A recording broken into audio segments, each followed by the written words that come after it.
My name is Mark Lee.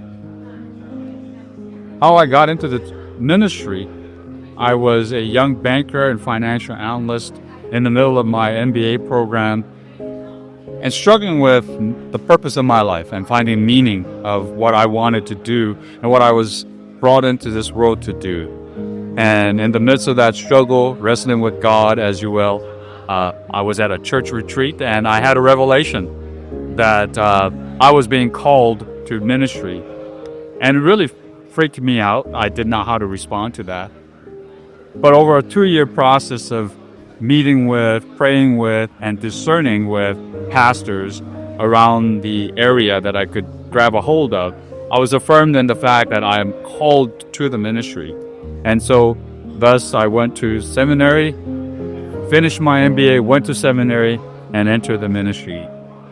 After ordination, I was very strongly urged and convinced to join the Air National Guard as a chaplain, so I could serve the local parish and be an Air National Guard chaplain. Then 5 months after getting commissioned, 9/11 happened. And I was really, again, struggling with the kind of form of ministry that I wanted to serve in and what God was calling me to do. And a few years later, I was also discerning, do I stay in ministry? Do I go back to finance and banking? Or do I move on to a PhD program? And what I was convinced of after meeting with an Army chaplain on the island, on Oahu, I was convinced after that 2-hour conversation that the Army chaplaincy on active duty is where I really felt strongly I belonged and I was called to serve. And so I signed up and went to basic officer course in 2005, and that the rest, as they say, is history. I don't know why I'm getting emotional. It's my favorite chaplain story. It's probably when I was on my first deployment. As many soldiers are very reticent to talk to the chaplain and don't even want to have a conversation with me. But I went on patrols. I went out on everything that the soldiers were doing. And after a few months of being out on a patrol, one of the soldiers asked me why I became a chaplain after leaving banking and finance. And I told my story of coming into the ministry and then joining the Army as an active duty chaplain because I wanted to deploy with soldiers. I wanted to do dirty boots ministry.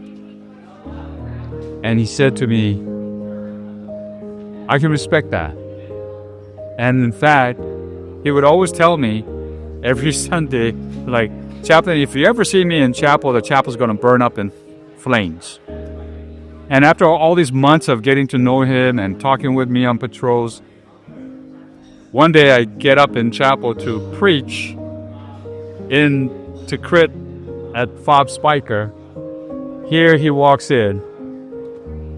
And I stopped and I said, chapel's not on fire.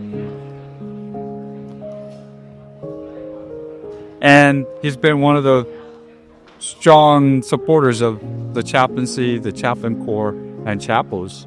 And I ran into him as an E7 years later in Korea. And the first thing he said to me, chaplain, where's your chapel service? I'm coming. That is my favorite story in the chaplain corps. My name is Mark Lee, and this is my chaplain story.